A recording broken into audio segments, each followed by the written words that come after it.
So the other day, a woman walked into my office and exclaimed, "My vagina has betrayed me." Not what most of us hear on a Monday morning before coffee, but welcome to my world as a gynecologist and sexual medicine specialist. You know, everybody thinks of menopause as hot flashes, but for over half of menopausal women, it's accompanied by sexual issues, things like loss of libido or painful intercourse, even total destruction of a relationship. It's what I call the bedroom gap, the difference in sexual expectations and capabilities of men and women in midlife. Now, the bedroom gap is a combination of the genital effects of menopause and deeply entrenched cultural and historical gender roles. To understand how to close the bedroom gap and to get the sex we want, we have to examine its root causes. So let's start with some science. In menopause, the ovaries make estrogen less consistently and eventually stop making it altogether. And this loss of estrogen has two huge effects in the vagina. The first is on collagen. Less estrogen means less collagen is made, and the quality of that collagen deteriorates from strong and stretchy to brittle. Ouch. The second effect of the loss of estrogen in the vagina is on blood vessels. We need blood vessels for lubrication. When I'm examining a patient, I can literally see, if she's deficient in estrogen, the deterioration from thick, ridgy, dark pink, elastic, moist tissue to thin, dry, inelastic, pale pink, even yellowish white tissue. We also need blood vessels for arousal. This is where you're supposed to wake up.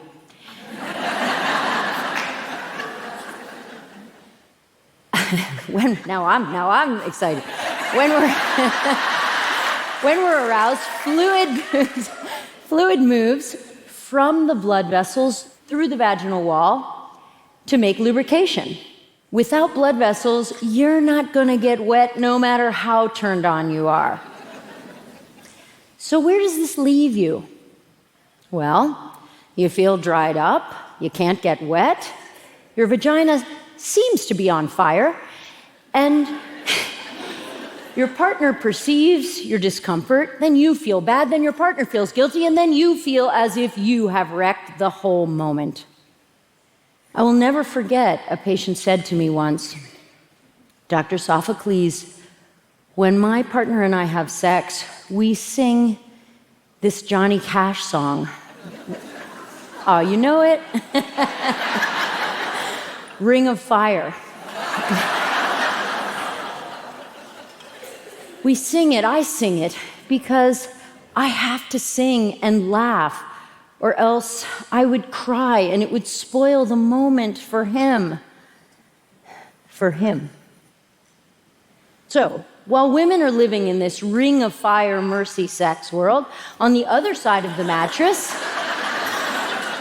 things are a little different. See, for 25 years, men have had a relatively safe, reliable, available medical option for erectile dysfunction.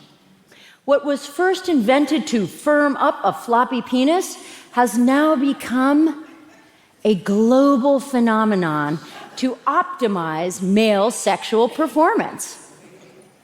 Now, Viagra did not cause the bedroom gap, but I believe it has widened it. And by the way, it's not men's fault. They are just availing themselves of what gender-biased modern medicine has on offer. True.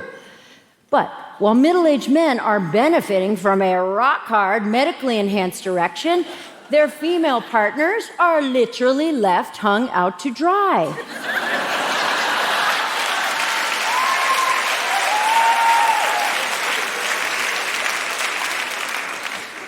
So, here's the good news. Women do have options, but they just don't seem to avail themselves of them. Why? What's the holdup? Well, one problem may be that many doctors don't feel comfortable talking to female patients about menopause and sexual issues because they feel they were never properly trained.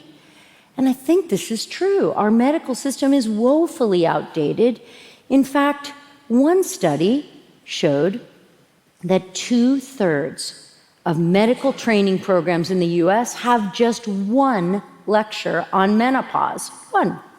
Which may explain why doctors are uncomfortable and why 75% of women who go to doctors to seek care for menopausal problems come away empty-handed. This has to change because every one of us is going to go through menopause and experience the loss of estrogen. And there are a lot of us right now. Globally, there are 1.1 billion women right now who've reached menopause and postmenopause. And almost half of them are suffering from sexual issues largely quietly, and it's probably underreported. I know because for 28 years, I have listened to your stories on 5 continents, and I can tell you that the bedroom gap cuts across race, ethnicity, economics, education, and geography. It is universal and ubiquitous. It's also lasting a lot longer. See, women are outliving men by 5 to 6 years, and they're spending more than 1/3 of their lives after menopause. So there are more postmenopausal women who are single, widowed, divorced. Some of them want to be intimate. They go online. They swipe left. They swipe right. They start dating. They start having sex. And this is great. But between the issues inherent in the bedroom gap, Viagra widening that gap, and the complexities of online dating, it's no wonder you feel your vagina has betrayed you. But it's not your vagina's fault. No. What has betrayed you is not only the biology of aging, but history and culture and gender roles etched in sexual stone over millennia. Sexual dogma that decrees that a woman's role in the bedroom is to please, to serve, to not impede the sexual pleasure that a man is entitled to. Now, we're not going to change a millennia of sexual scripting in a TED Talk, but I can offer you this. Since we know that deficiency of estrogen makes the vagina dry and unpleasant, then maybe one solution to closing the bedroom gap might be to replace that vaginal estrogen. Uh-oh. I see the look on your face. I know what you're thinking. You're thinking, estrogen? What about the cancer risk? Well, I get it. We have to address this collective fear of estrogen and cancer. That fear stems from the Women's Health Initiative, the media storm that surrounded the release of that data 20 years ago. That study examined the risks of oral estrogen and cancer, among other things, not vaginal estrogen. So here's the key point. Estrogen behaves differently depending on where and how it's used. Check it out.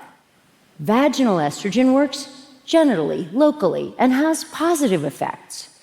Systemic estrogen can have positive or potentially negative effects depending on the target tissue. Vaginal estrogen has been out since 1946 and studied extensively and has never been shown to cause breast or other cancer. But we, the big we, have made vaginal and systemic estrogen falsely equivalent. We have thrown the baby out with the bathwater. Our fear does not discriminate. And now far too many women don't use estrogen at all. So where does this leave us? Well, the thing is, we have a right to comfortable sex and a right to pleasurable sex. And yeah. So the thing is, we talked about vaginal and systemic estrogen, and there are even other medications we can use, vaginal and oral, that will help us to close our bedroom gap. The other avenue to close the bedroom gap is advocacy. How can you close your bedroom gap so that you can enjoy sex, or better yet, how can you never have one happen in the first place? I'm talking to you millennials and Gen Zers. Well, one, get educated, read credible sources, find clinicians invested in sexual health. Two, talk about it to each other, to your clinicians, to your partners. Talk without shame or blame, and get specific. What hurts? What feels good? Get sexually creative, and don't do anything that doesn't feel good. And number three, reframe sexual and genital health as a lifelong maintenance project. And don't think that just because you can't get wet or you have wimpy orgasms, that can't be fixed. Because here's the deal, which you already heard in this talk. We have a right to comfortable sex and a right to pleasurable sex. So let's move the sexual equality needle forward. Let's start with young people, young men and women. It is time for sex ed to progress beyond getting a condom on a banana.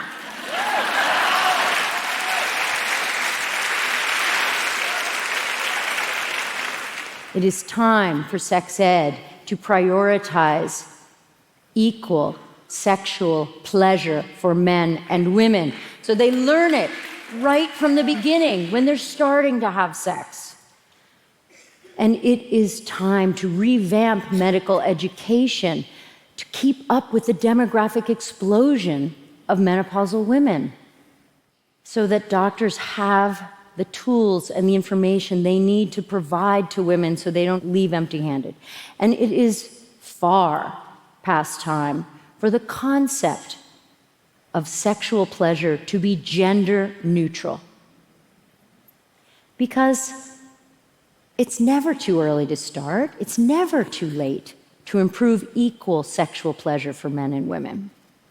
And let's face it, sexual health is part of long-term human health. We know that staying sexually active reduces blood pressure, improves cardiovascular health, decreases stress and depression and anxiety, and is linked to longevity. And we, women, we must emancipate ourselves from the rigid roles of sex for procreation or male pleasure.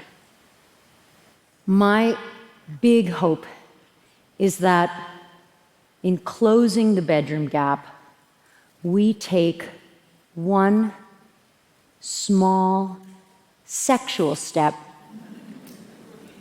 towards gender equality for all of us. Thank you.